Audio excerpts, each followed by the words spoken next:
오늘 본문 말씀 구약성경 창세기 19장 1절부터 22절까지 함께 봉독하겠습니다.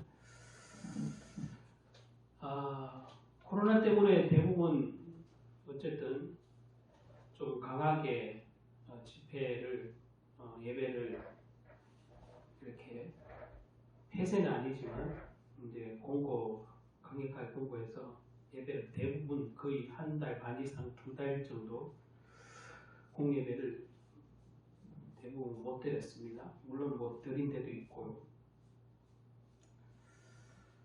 큰 교회든 작은 교회든 한국 교회는 이 코로나 때문에 공예배를 어쨌든 예방수칙을 지키느라 대부분 잘 지키느라 못 드렸는데, 그래서 온라인 예배가 많고 또 온라인 평일 수요예배, 금요예배도 있었고 그랬는데, 공통적으로 느낀 게 하나 있더라고요.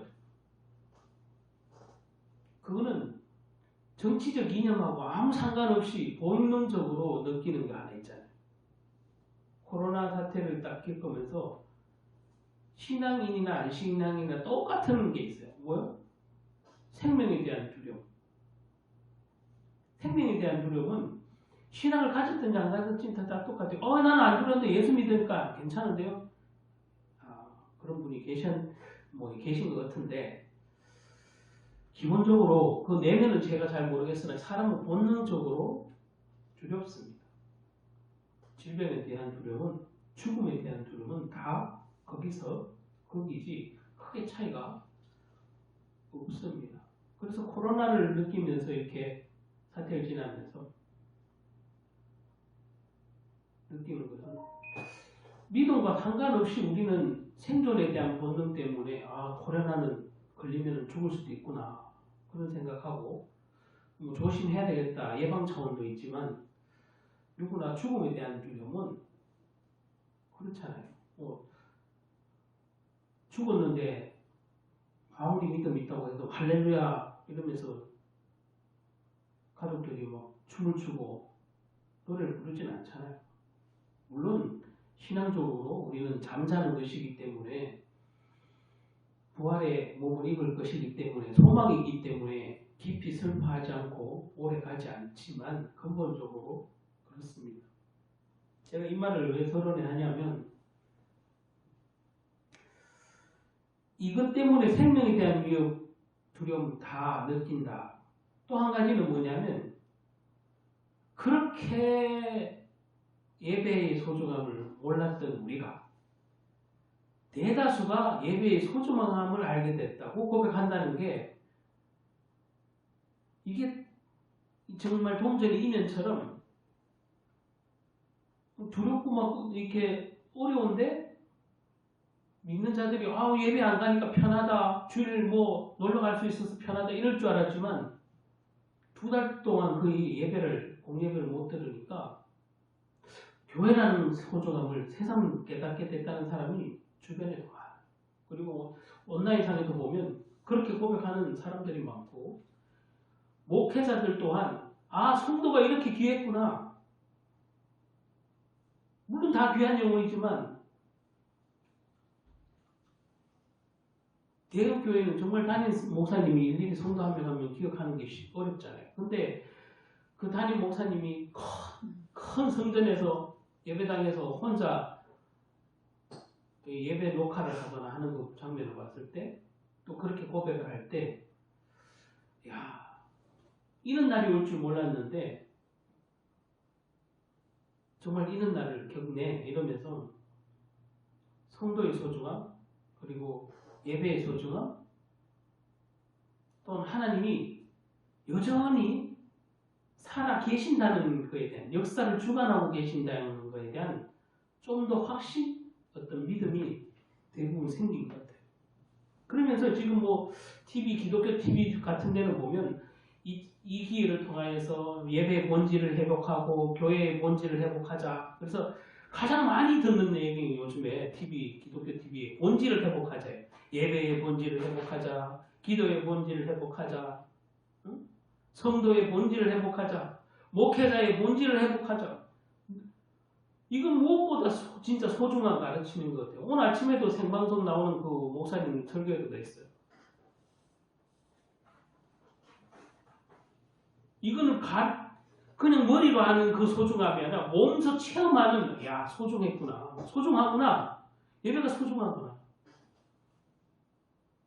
이런 공동체, 성도 간의 교제가 소중하구나.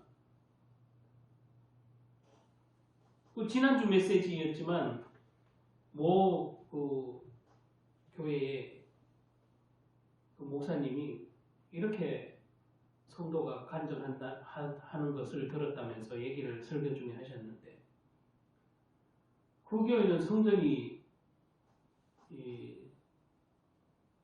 중학교 그 실내 강단을 쓰고 있는 걸로 알고 있는데, 한 2-3천 명 들어가는 강단인데, 성도가 평일날 그 학교를 지나가면서 그 실내 체육관을 보면서, 우리 교회가 여기에서 지금 2달 가까이 예배를 안 드렸는데 그 건물을 보는 순간 맑은 대낮에 눈물이 났다고. 그래서 그 얘기를 하면서, 그분이 건물이 그리워서 눈물이 났겠냐. 응? 거기가 무슨 좋은 먹을 것이 있고 좋은 입을 것이 있고 좋은 차가 있어서 눈물이 났겠냐. 그러면서 비록 빌려 사는 예배당이었지만 그 건물을 보는 순간 눈물이 저절로 쑥 났다. 그 얘기를 간증을 들으니까 나도 더 성도들이 보고 싶고 성도들에게 이렇게 메시지를 할 때가 새삼 깊이 그립기도 하고 감사가 되어진다. 빨리 보고 싶구나. 이런 생각했다고. 이제 제가 지금 서론이 좀 긴데, 이참에 보니까는 토론회를 막 그래 본질 회복하자 얘기를 하면서, 특히 한국교회가 지금 신천지, 이 코로나 사태 때쯤에서 신천지 얘기가 가장 많이 나오는 것 중에 하나인데, 그래서 뭐 법인이 취소되고 이런 강력한 어떤 긍정적인 효과가 많잖아요. 원래 기독교들이 이렇게 앞장서서 했는데 그게 공론화가 안 됐다고 어제도 어떤 토론회 이단 연구소장님이 와갖고, 내가 그렇게 몇 년 전부터 이걸 공론화하고 한국교회가 합쳐서 대처해야 된다고 얘기했는데, 그건 일부 얘기고 그냥 신천지 아웃 글씨만 포스터만 한두 장 묻혀놓으면 신천지 끝나는 것처럼 조용한 것처럼 있다가, 이 얼마나 한국교회에 심각하게 파고들었고 성도들에게 접근하고 이렇게 정말로 그랬는지 심각함을 모두가 알게 됐는데, 어쨌든 제가 이 말을 하는데, 한국 교회가 이제 변해야 된다. 본질을 변해야 된다. 예배당에서 나오는 그 설교가 변해야 된다. 성도가 진짜 변해야 된다. 진짜 본질이 회복돼야 된다. 뭐 이런 얘기, 본질에 대해서 얘기를 하면서 한국 교회가 변해야 된다는 걸 얘기를 많이 하는데, 지도자들이 모여서 한국 교회가 지금 가장 극복해야 될 문제, 이건 수년 전부터 하고 있는데 이번에 더 얘기를 하는 거예요. 그래서 토론할 때 가장 문제 많이 지적되는 것이, 그 중에 하나가 교회 자체의 어떤 갱신도 있지만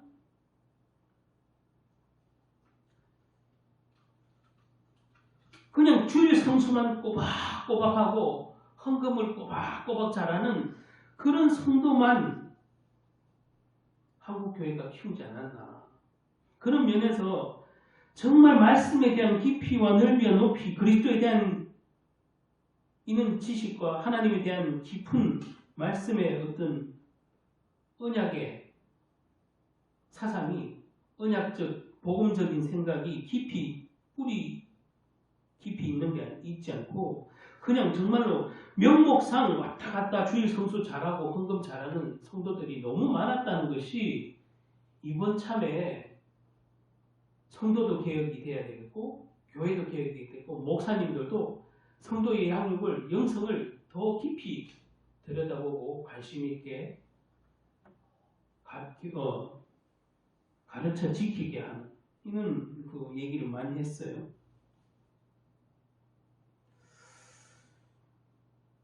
그러니까 교회에 나온 지 오랜 시간이 되었고, 뭐 분위기 익숙하고 예배에도 잘 참석하고, 보기에는 신앙이 있어 보이는 신앙의 연륜이 있어 보이고 그래요. 뭐 교회 직분도 있고.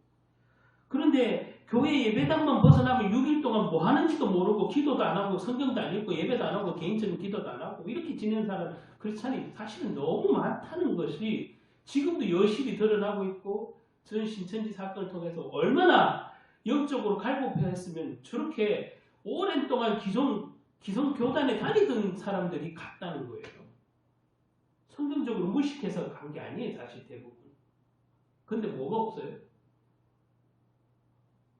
그리스도에 대한 하나님 언약에 대한 깊은 사상이 없으니까, 확신이 없고 사상이 없으니까 영적인 갈급함은 있고 미래에 대한 불안함은 있는데 그걸 채워줄 말씀이 없으니까 신천지가 그걸 찔러준 거예요.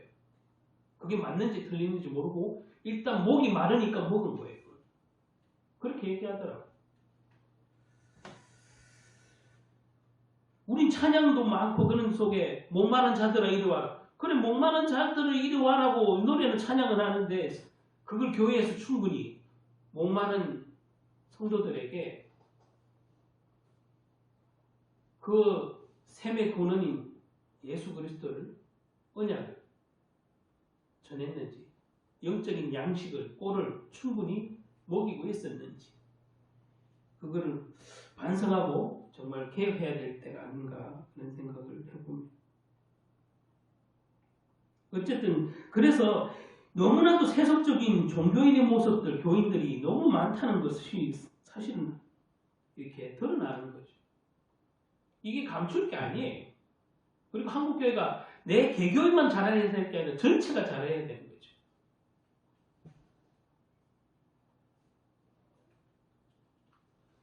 하나님의 자녀들이 정체성도 없고 구원의 확신도 없고 말씀에 대한 비전도 없고 뭐 없는 게 너무 없는 거예요. 말 그대로 영적인. 그러니까 교회에 대한 가치를 모르잖아요. 왜? 교회에서 그 필요를 채워줘야 되는데 교회의 가치를 모르겠는 거예요. 그런데 신천지 얘기를 들어보니까 이 교회를 쭉 다니면 내가 엄청 존경하거든. 엄청 비전이 있어 보이거든. 구원이 확신이 들거든.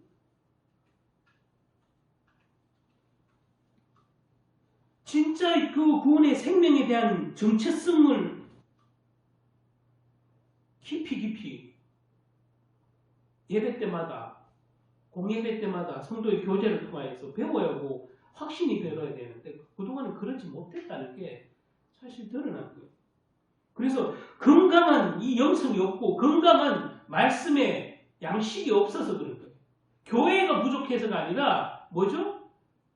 영적인, 언약적인, 복음적인 양식이 없는 거예요. 교회가 적어서 이래 됐습니까? 교회가 적어서 신천지가 저렇게 번성했습니까? 아니잖아요. 아닌 거예요. 그들도 어찌 보면 길이를 잃은 양인 거예요. 신천지로 간 사람들. 그들을 정죄해서 될 일이 아니에요.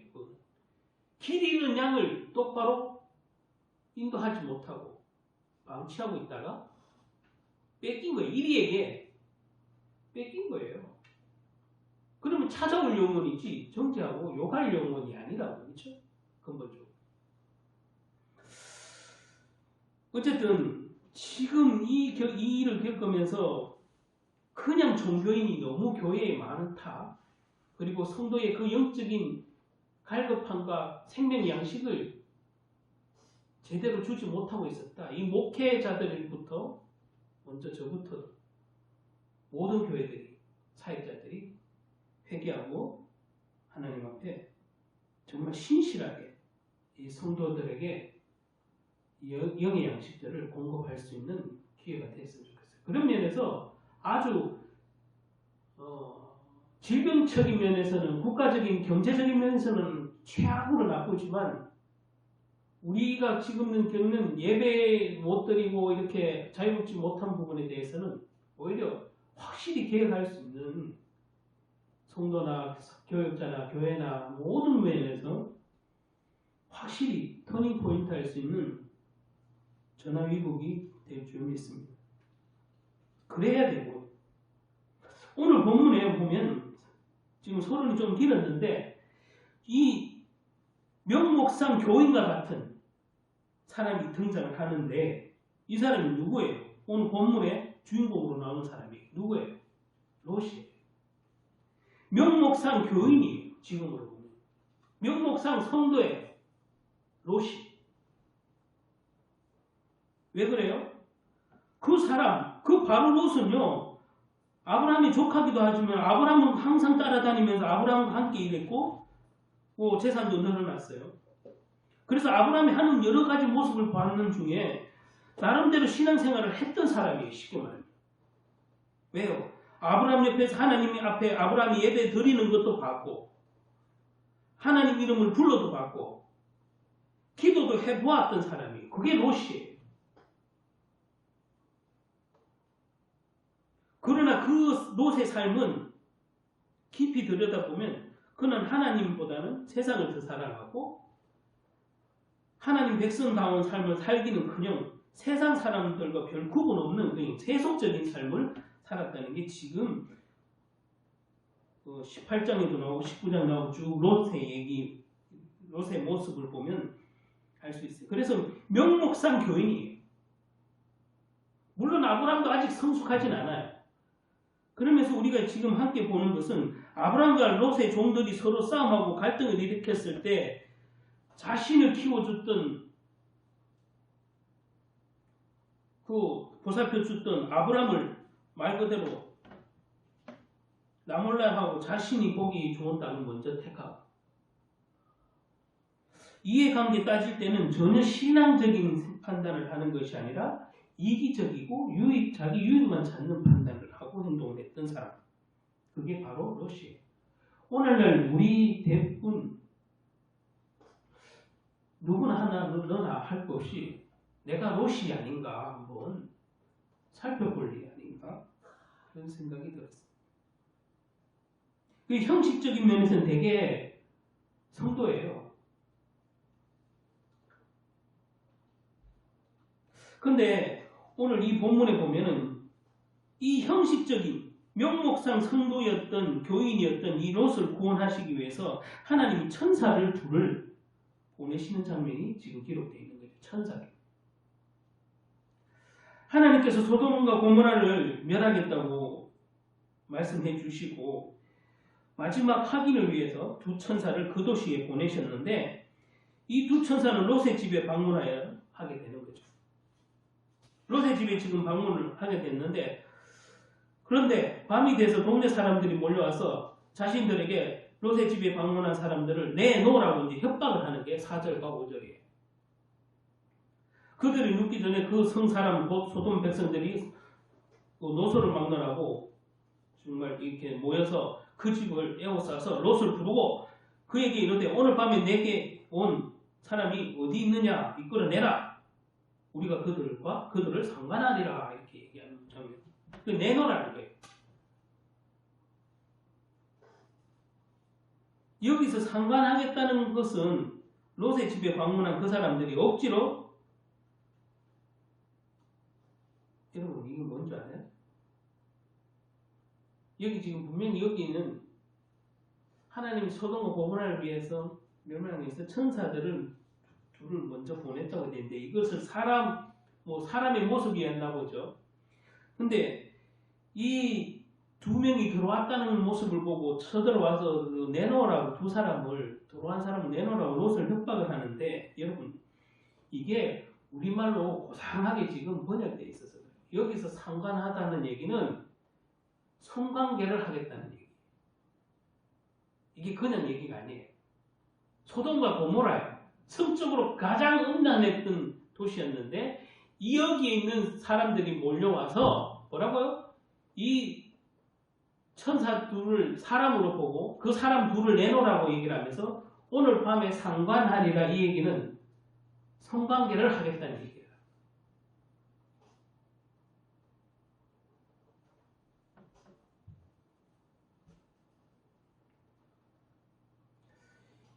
여기서 이제 구약의 여러 이제 성에 대해서 음란에 대해서 얘기 나오는데 이 소돔과 고모라가 워낙 하나님이 이제 멸하기로 작정한 곳이었기 때문에 어느 정도냐면 지금 천사가 왔는데도 성적인 관계를 맺고 싶어서 협박하는 거예요. 로세게. 그래서 소위 이 장면을 바로 동성연애라는 거죠. 소돔과 고모라가 남녀 간의 음행도 음행했지만 동성연애가 가장 만연했던 도시. 동성연애. 동성의 죄악이 가득했던 소돔과 고모라에 이 성적으로 물라는 어마어마한 거예요. 이 수간도 있고 동물하고 성관계를 하는 것을 얘기하죠. 여러분 수천 년 전에 지금 아니고. 그런데 이 동네 사람들이 협박을 듣고 롯은 정말 이상한 반응을 보이는데 8절 한번 보시기 바랍니다. 내게 남자를 가까이 아니한 두 딸이 있노라. 청하건대 내가 그들을 너희에게로 이끌어 내리니 너희 눈에 좋은 대로 그들에게 행하고. 자, 자기 딸이 처녀인데 내 딸을 차라리 줄 테니 내 딸들을 마음대로 너희들이 하고.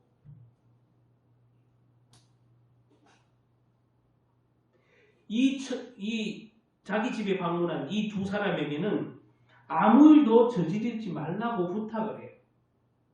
롯이 왜 이랬을까? 자기 딸 보호가 먼저가 아닐까요? 남자도 알지 못하는 자기 딸이 처녀인데 이걸 내주면서 내가 상관할 테니 마음대로 하고 오늘 밤에 나온 우리 집에 온 이 손님 둘에게는 아무 일도 저지르지 말라, 이렇게. 좀 희한한 반응이죠. 여기 보시면 자신의 딸을 동네 사람에게 이끌어 줄 테니까 그 손님들은 놔두라는 것인데, 손님을 위하는 건 좋지만 딸들을 내놓는 아빠가 어디 있겠어요? 상식적으로. 정말 이해할 수 없는 행동이에요. 제가 똑같은 상황이면 딸을 보호하지 낯선 어떤 남자가 왔다면 그 두 사람을 보호하겠습니다.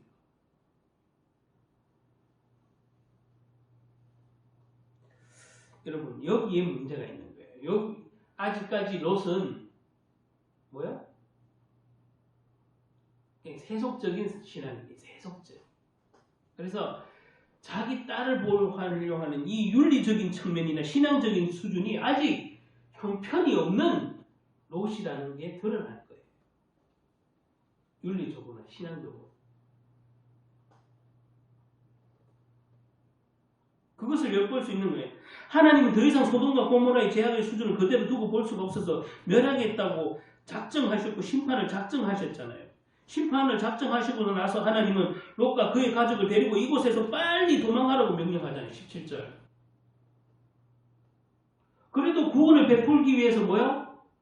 이렇게 형식적인 신앙인이었던, 형식적인 성도였던 이 롯에게 그래도 구원을 베풀고자 하나님은 내가 소돔과 고모라를 곧 심판할 테니까 너는 네 가족과 딸들을 데리고 빨리 도망가라, 산으로.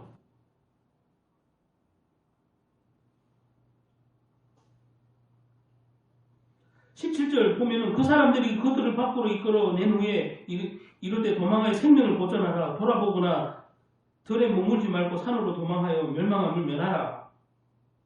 하나님의 천사들이 롯에게 그렇게 말한 거예요.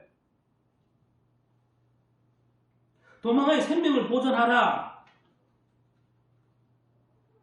여기에서는 생명을 보존하라고 우리말은 단순히 이렇게 번역되어 있지만 육신적인 생명을 보존하는 의미 그 이상의 것이 담겨져 있어요. 육신적인 생명을 구하는 것은 매우 중요한 거예요. 맞아요. 그런데 오늘 본문을 계속 읽어보면 이 기회를 통해서 하나님이 롯에게 하나님의 명령이 롯에게 사람에게 떨어지고 있음을 발견할 수 있어요. 이 얘기는 제가 다시 한번 말해요. 이런 형식적인 성도였던 사람에게도 하나님은 다시 한번 소돔과 고모라의 심판을 보여주기 직전까지도 뭐요? 하나님은 회개와 용서를 함께 병행하고 있다는 거예요. 구원을 함께 병행. 롯에게 그 도망가라고 알려주는 건 여러분 단순히 생명을 보존하나, 이게 단순히 육신의 생명 물론 중요하죠. 살아야 되죠. 근데 여기서 뭐예요? 영적인 의미가 구원 아니겠어요? 구원이잖아요. 영혼의 구원이, 생명의 구원도, 육신의 생명도 구원이지만 영의 구원이. 자, 하나님의 명령이 그렇게 신실하지 않았던 그냥 세속적인 롯에게 하나님의 음성이, 명령이 롯에게 전해졌다는 것은 끝까지 하나님이 은혜를 베풀고 계시고 구원의 은혜를 베풀고 계시다는 거예요. 그 명령이. 오늘날 교회에도 아까 선언에 말했듯이 세속적인 이런 성도가 교인이 많습니다. 부인할 수가 없습니다. 이 수많은 롯의 후예 같은 사람들이 있는 게 사실입니다. 이걸 인정하면 돼요. 아, 나는 아닌데요. 한번 잘 본인의 일주일 생활을, 신앙생활을 잘 들여다보시면 주일 성수는 잘 지키고 헌금은 잘 하실지는 모르겠으나 그냥 명목상 성도가 많을 겁니다. 오늘 이 코로나 사태 제가 서론에 길게 얘기했지만 나는 과연 롯과 같은, 롯의 후손 같은 이런 신앙생활을 하고 있지 않나 한번 돌아봐야 되지 않겠습니까? 그래서 디모데후서에도 이렇게 권면하고 있죠. 디모데후서 3장 5절에 경건의 모양은 있지만 경건의 능력이 없는 성도들, 신앙의 모양은 있지만 진짜 믿음은 없는 성도들. 이거 지적하는 거예요. 이걸 권면하는 거예요.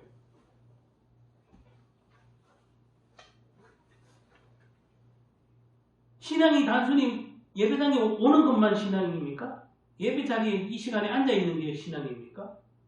여러분 안에 있는 성령이 계셔서 믿음이, 말씀이 믿겨지고 회개가 일어나고 그 말씀대로 순종에 이르도록 이것이 일어나야지 여러분이 성도지. 여러분 예배당에 지금 이 예배 시간에 앉아 있다고 해서 성도가 아니라는 사실이에요. 그렇게 얘기하면 롯도 그냥 성도예요. 아주 신실한 성도일지 몰라요.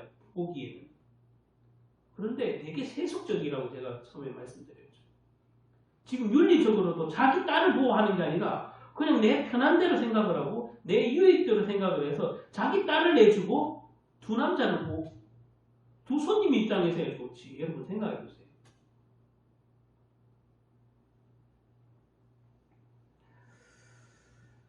그렇다면 이런 롯의 후예 같은 성도들이 변화되기 위해서는 무엇이 필요하겠습니까? 하나님은 마지막까지도 구원을 베푸는 이 롯에게 천사들을 통해서 그 가족을 구원하시려고 하는 하나님의 계획을 지금 보고 있잖아요. 그러면 비록 내가 지금 롯과 같을지라도 여러분이 회개하고 말씀 듣는 순간 돌이키고 그 말씀대로 여러분이 순종한다면 여러분과 여러분 가정과 여러분 자녀들은 구원을 얻을 수 있겠죠. 하나님 여전히 기다리고 계신다는 사실. 여러분에게 그런 음성을 들려주어서 정말 구원받기를, 생명을 보존하기를 원하신다는 사실. 그러니까 지금 비록 내가 롯의 모양이 있어도 실망할 건 없어요. 오늘 말씀 들으면서 여러분 마음속에 회개가 일어나고 회개에 합당한 열매를 맺어지면 그 다음 일은 하나님이 하시는 거죠. 명목상 교인, 이름뿐인 교인,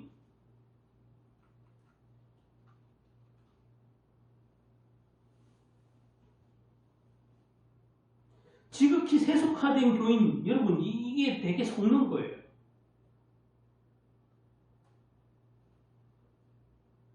여러분 생각해보세요. 이 세속화된 교인 중에 되게 신실하다면 나는 일주일 중에 거의 매일 교회에 와 있어. 그리고 어떤 사람들과 교제를 하고 있어. 여러분 이 기준으로 보면 신천지 멤버들이 가장 신앙이 좋아요. 안 그래? 그 기준으로 보면 가장 좋아요. 제가 볼 때는. 헌금 알바에서라도 다 뭐 집어넣잖아요. 그게 강제든 어떤 자기 의지든 간에 16만 14만 8천 여러분 그런 그 기준으로 보면 속기 마련이에요. 내 안에 날마다 그리스도가 정말로 붙잡아지고 그리스도의 말씀이 부딪혀서 나를 쳐서 복종시키는 데까지 끌고 가는 그 능력이 있어야 성도라니까. 살아있는 성도에 살아있는 성도.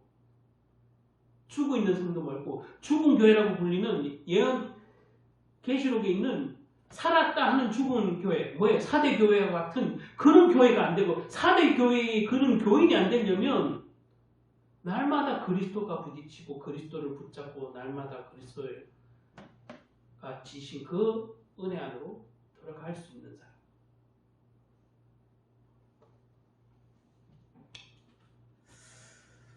지금은 지극히 개인주의적인, 기독교는 전체적으로 보면 엄청나게 이타적이고 나보다 타인을 먼저 생각하는 게 기독교의 가장 근본인데, 오늘날 성도들은 가장 이기적이라는 소리를 교회 안에서도 얘기를 하고 불신자들로부터 가장 많이 듣는 사람은 뭐예요? 예수쟁이들은, 기독교들은 이기적이다. 그리고 끼리끼리다. 이게 무슨 소리겠어요?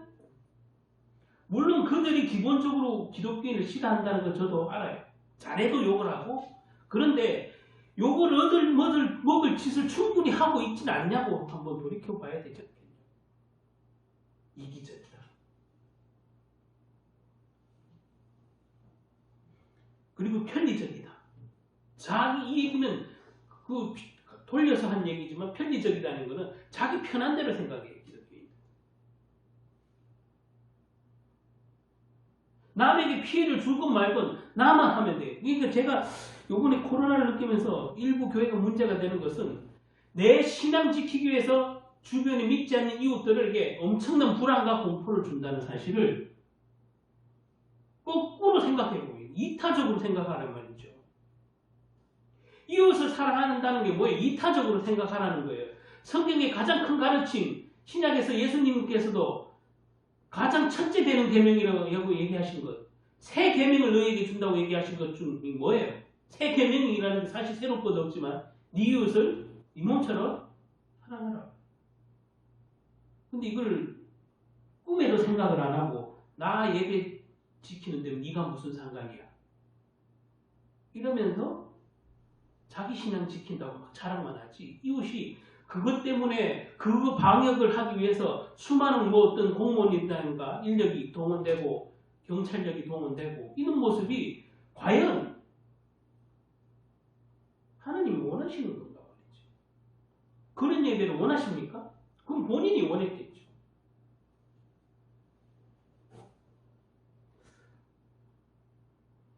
조금 격가지로 갔지만 제가 이 말씀을 드린 것은 보기엔 되게 믿음 있어 보이는 그런 그럴싸한 세속적인, 알고 보면 되게 세속적인 성도이면서 되게 믿음 있는 것 같이 본인도 생각을 하고 그것을 자랑하는 사람들이 많다. 아니면 아예 구원에 대한 정체성까지 의심절정도로 물어봐야 될 정도로 확인 한번 해봐야 보고 싶을 정도로 그런 구원에 대한 확신이 없는 성도도 너무너무 많다는 거죠. 또.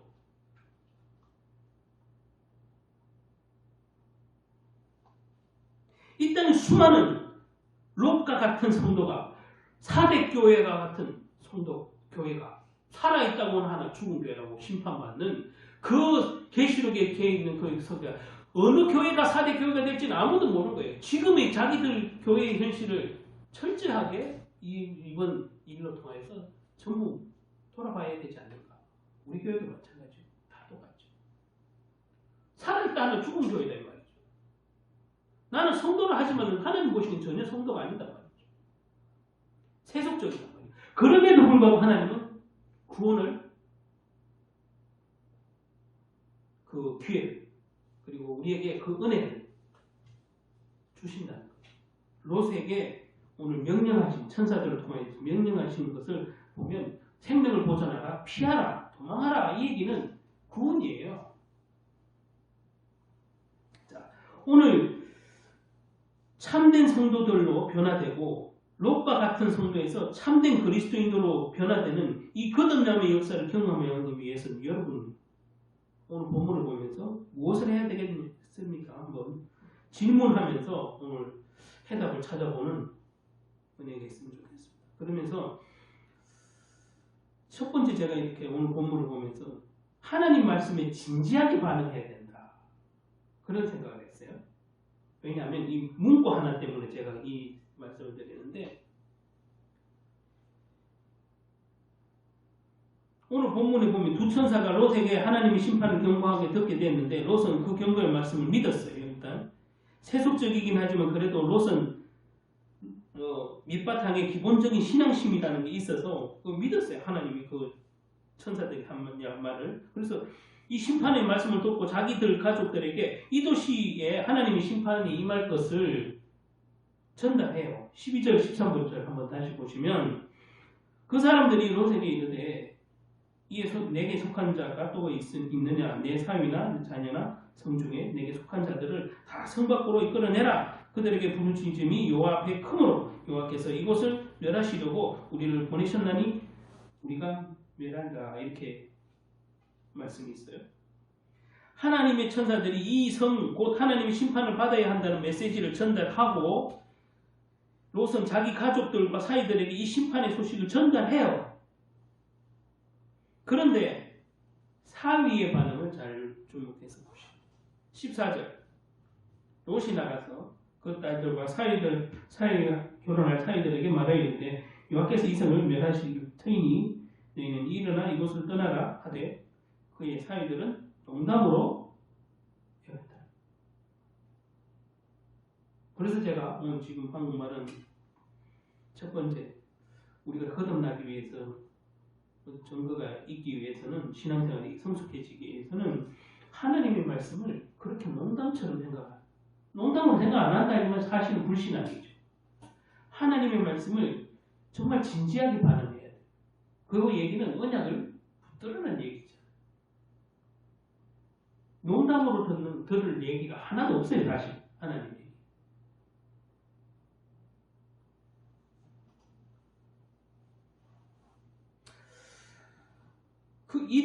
사위들이 하나님의 말씀을 듣고 농담 정도로 여겼다는 거죠. 심지어 이게 이 도시를 멸한다는 그 심판과 구원의 날이 동시에 일어나는 거잖아요. 심판한다는 것은 구원을 할 자도 있고 심판받을 자도 있다는 건데 여러분 사위들에게 가족이라서 전했더니 뭐라고? 하나님 말씀을 농담으로 얘기해요. 저와 여러분이 오늘 설교 중에 아니면 하나님의 성경을 읽다가 또 묵상하다가 큰 하나님의 감동과 계시의 영을 주사 깨우침을 주신다면 그것을 깊이 새겨야지. 잠깐 지나가는 은혜나 잠깐 지나가는 농담으로 생각하면 되겠어요.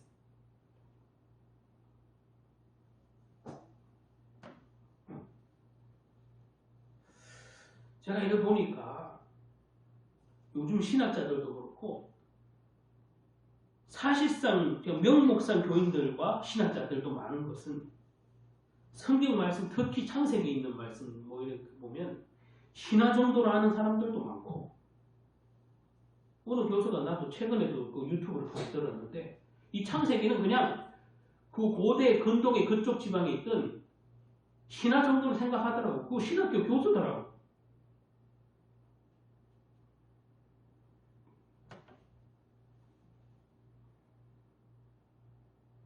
뭐 훌륭한 교훈 정도로 생각해요.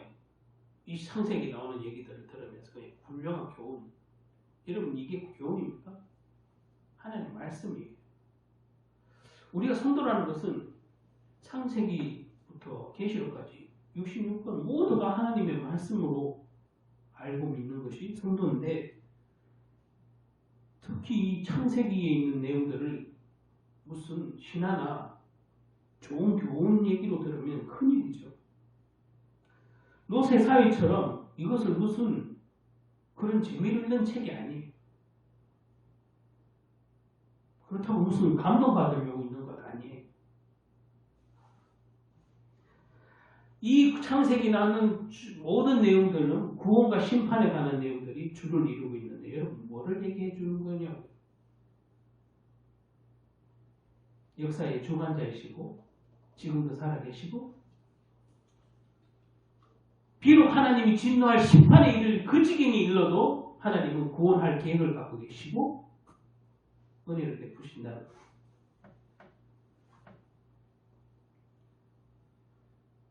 롯의 사회처럼 농담으로 하나님의 말씀을 마음 안에 안 새기고 영혼에 안 새기면 교회를 말 그대로 10년이 아니라 50년, 500년을 다녀도 거듭남의 변화는 없을 거예요.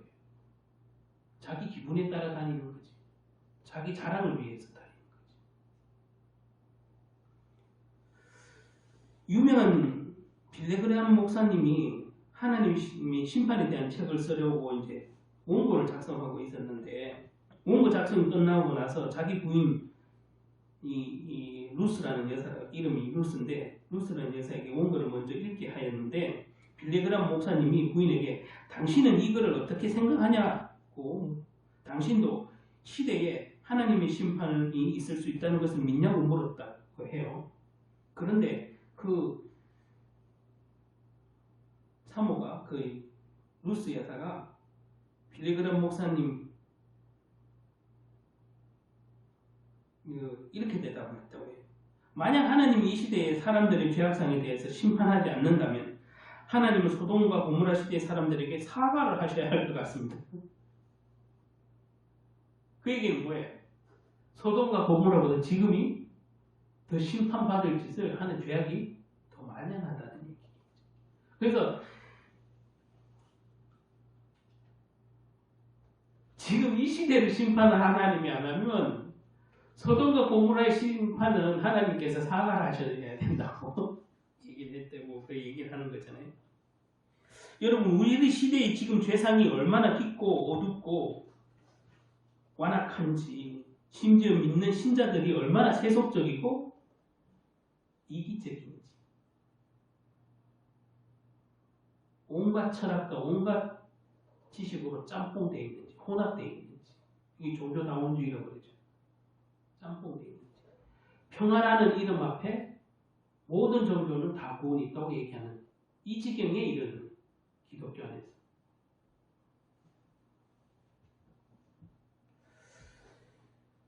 자 지금 그 빌레그레암 목사님의 그 부인께서 얘기합니다. 하나님이 지금 이 시대를 심판하지 않으면 소돔과 고모라를 심판한 것을 하나님 사과하셔야 된다.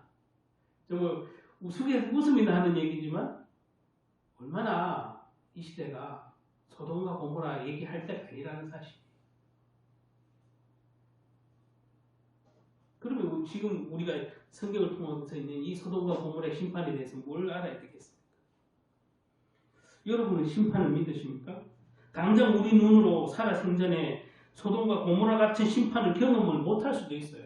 그때보다 더 완악해도 지금 하나님 심판 안 하시고 있고 소돔과 고모라 한순간에 멸하였지만 지금 안 당하고 있으면 여러분이 지금 이 땅에서 생명을 다하는 날까지 아직 소돔과 고모라처럼 하나님이 심판 안 할 수도 있어요. 그런데 그렇게 믿고 살던 우리 인생이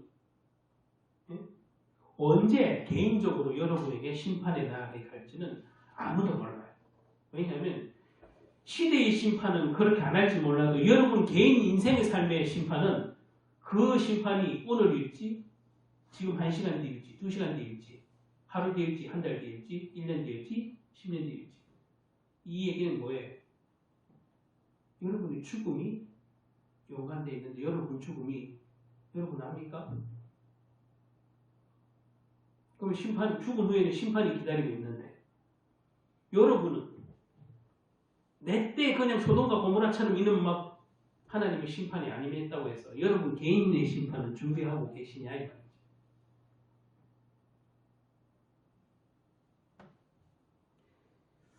자, 성경이 우리 계시록 뭐 들여다보면 찜찜해서 양심이 너무 찔려가고 찜찜해서 안 읽는다고 하는 분도 많은데 계시록에도 쭉 있는 내용들 보면 말 그대로 우리가 행동하는 것, 생각한 것 그 모든 것대로 생각한 대로 사고한 대로 언어를 내뱉은 대로 남에게 날카로운 비판을 하는 대로 정죄한 대로 그 모든 내가 한 은행 심사대로 심판, 나의 개인의 심판 주님 앞에서 심판받는다고 한다면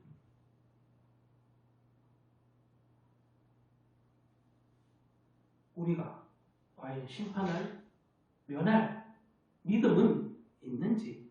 그러니까 율법적으로 자 우리가 깨끗하지 못하다고. 자 그래서 우리에게 그리스도가 필요한데 그럼 그리스도가 여러분에게 정말 생명으로 가지고 있는지 그게 중요하지 않겠어요? 그게 심판을 이기는 방법이고 피하는 방법. 오늘 이 롯에게 도망가라 산으로 하나님께서 천사들을 통하여 하신 말씀.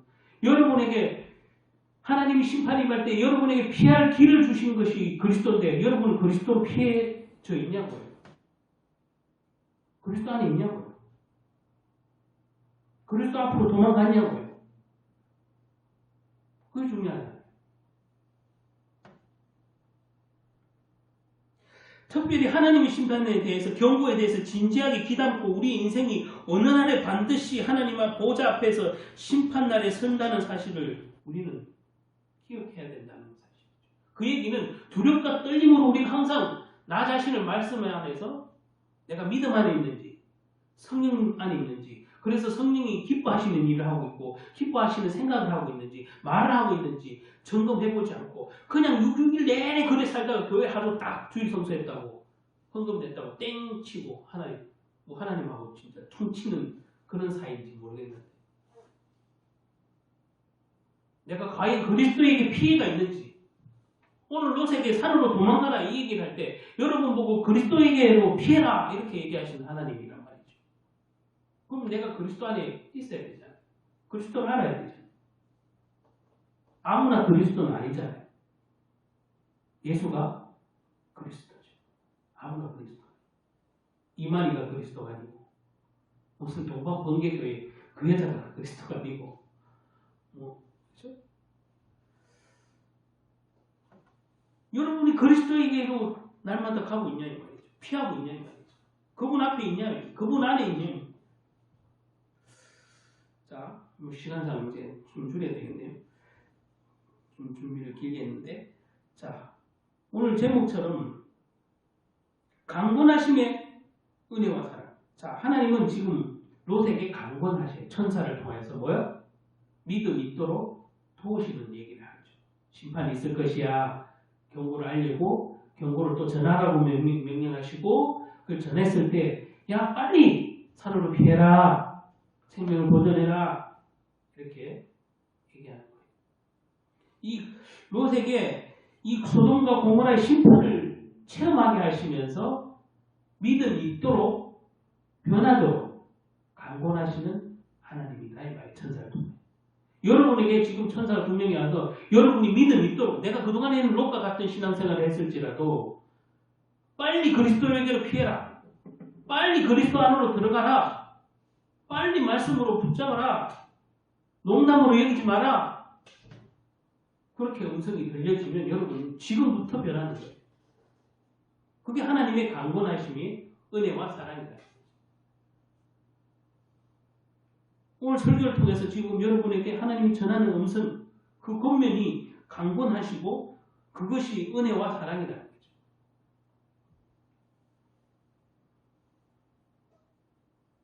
성경을 읽다 보면 하나님이 사람의 구원을 촉구하시는 장면이 사실 자주 나오는데 죄인을 향해 구원받으라, 회개하라, 변화받으라 라고 촉구하시는 말씀이 많이 나오잖아요. 그런데 이런 촉구의 말씀을 자세히 보면 그 방식이 아주 강권적이다. 단순히 권하는 수준이 이상의 강력하게 권하는 것을 강권한다 이렇게 얘기하잖아요. 누가복음 14장 15절에 보면 동틀 때의 천사가 롯을 재촉하여 이르되 일어나 여기 있는 내 아내와 두 딸을 이끌어내라. 이 성의 죄악 중에 함께 멸망할까 하노라. 여기서 보면 천사가 롯을 재촉한다는 장면이 나와요. 재촉하다는 말은 다른 번역으로 하면 강권하다. 강력하게 권면하다. 두드려 패지는 않지만 시급성을 얘기하는 것이고 재촉한다고 우리 말로 번역되어 있잖아요. 그래서 천사들은 저녁쯤에 롯의 집에 왔어요. 그리고 바로 하나님의 심판의 말씀을 전했어요. 그런데 롯이 자꾸 미기적거리면서 도시 나가기를 머뭇거려요. 전하긴 해놓고 또 뭐요? 막상 떠날 때는 또 미적거려요. 이게 롯에 제가 말했죠. 세속적인 신앙 상태가 아직 이 상태라는 거예요. 여러분. 하나님의 말씀을 또 전하긴 전했는데 막상 떠나려고 하니 미직거린다니까요. 여러분 행동이 하나님의 말씀을 듣고 감동받았는데 회개에 합당한 열매를 못 맺는 건 뭐예요? 미직거리는 거예요. 뭐 그 말은 뭐예요? 100%안 믿고 순종 안 하는 거예요. 그냥 들었는데 은혜만 받고 끝. 미직거리는 거예요. 순종이 안 하는. 순종이 안 돼요. 도시를 나가기를 머뭇거리는 거예요. 여기도 보면. 하나님의 심판을 믿지만 또 못 믿어. 그 나가기를 미직거리고. 이게 뭐예요? 이게? 양다리 걸치는 건가? 저와 여러분이 어떤 면에서 있는 경우가 있는 거예요. 알긴 아는데 하나님이 그 말씀은 은혜를 받았어. 아는데 안 돼. 내가 하기 싫어. 내 마음속에. 나의 또 다른 나가 있는 거지 말 그대로. 내가 주인이니까. 나는 나.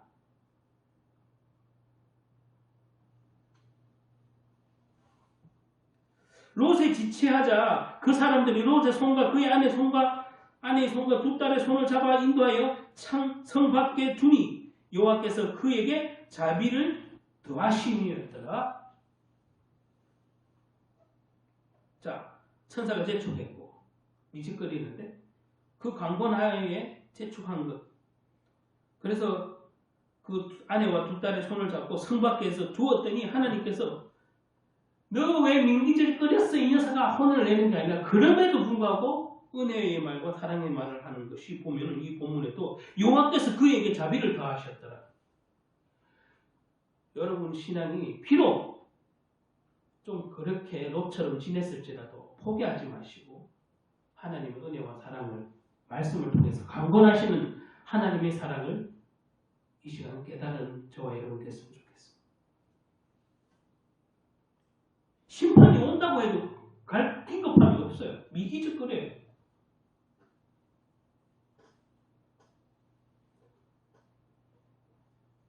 이 죄악으로 가득한 이 소돔과 고모라를 떠나서 새로운 삶을 준비하고 생명을 보존하라. 밤새도록 강권했어요. 밤새도록. 그러나 이 도시에 대한 미련은 못 버린 거죠. 사실 소돔과 고모라에 대한. 성경은 이러한 강권하신 즉 롯의 손과 그의 아내와 두 딸의 손을 잡아 성 밖으로 인도한 사건을 가리켜서 자비를 더하셨다 이렇게 정언합니다. 자비를 더하셨다.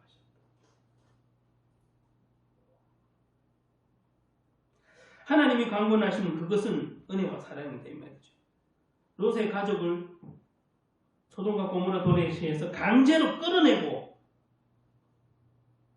그것은 하나님의 사랑 때문이다 이 말이에요. 롯이 하나님을 더 사랑해서가 아니라는 거죠. 거꾸로. 그렇죠? 롯이 믿음이 대단히 좋아서 그런 것도 아니에요. 비록 세속적인 신앙이 있지만 하나님 끝까지 롯이 거듭나기를 원하고 그 가족이 구원받기를 원하시고 저와 어떤 면에서는 그런 롯과 같은 처지인데 믿음의 수준은 그래도 하나님이 지금 끝까지 보호하고 계시고 여러분을 구원받기로 작정되어 있어서 하나님이 지금 강권적으로 여러분 말씀 듣게 하시고 기도하게 하시고 교회 나오게 하시고 그러는 거예요.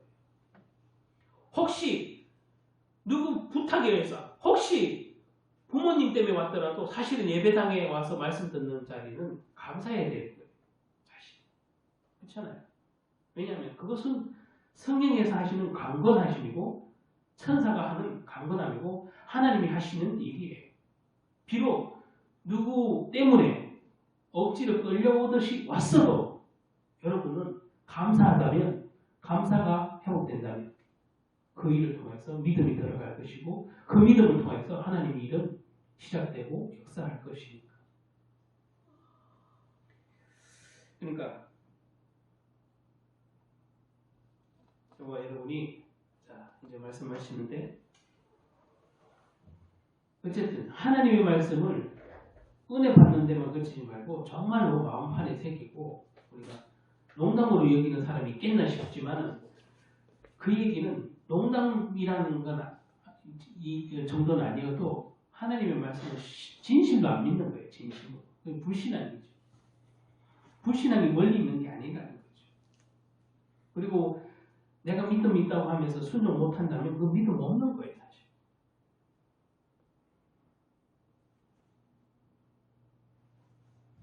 저와 여러분이 정말 회개에 합당한 열매를 맺기도 하거니와 오늘 말씀처럼 롯과 같은 세속적인 신학에서 이는 여러 가지 일을 통해서 예배의 본질, 교회의 본질, 기도의 본질, 성도의 본질, 목회자의 본질, 사역자의 본질, 섬김의 본질, 이런 본질이라는 단어가 다 들어가도 되게 좋을 것 같아요. 그것을 깊이 생각해보고 깨달았고 하나님이 지금 재촉해. 야, 빨리 지금 너 구원받아야 돼. 지금 세상 시대를 심판하는 것, 제가 아까 소돔과 얘기했지만 시대를 심판하는 그런 어떤 도시를, 문화를 심판하는 걸 넘어서서 내 개인의 심판을 생각했을 때라도 너 지금 이렇게 세속적인 생활을 하면 안 돼. 이렇게 세속적인 종교 생활을 하면 안 돼. 이렇게 하나님이 강권하시는 거예요. 이걸 은혜로 생각을 하고 여러분들이 믿음으로 승리하는, 그래서 하나님의 자비가 더하여지는 그런 은혜가 있게 되시기를 예수님의 이름으로 축복합니다. 아멘. 기도하겠습니다. 하나님 감사합니다. 주님의 강권하심이 곧 은혜이고 사랑인 줄 믿습니다. 오늘 이 말씀 꼭 붙들고 무엇이든지 간에 우리가 본질을 회복하되 무엇보다 하나님이 말씀을 통해서 우리 마음속에 생각 속에 깨달음을 주시고 말씀에 대한 은약을 주시고 그것을 우리가 능히 행할 수 있도록 순종할 수 있도록 순종이 이루도록 하나님 우리가 이 세속의 종교인의 삶을 버리고 이번 교회에 정확하게 성도의 본질로 돌아가는, 기도의 본질로 돌아가는, 예배의 본질로 돌아가는 성숙한 그리스도인들이 될 수 있도록 주님께서 도와주시옵소서. 그래서 하나님 안에서, 그리스도 안에서 평강과 안식과 풍요로운 은혜의 잔이 차고도 넘칠 수 있도록 하나님 도와주시옵소서. 예수 그리스도의 이름으로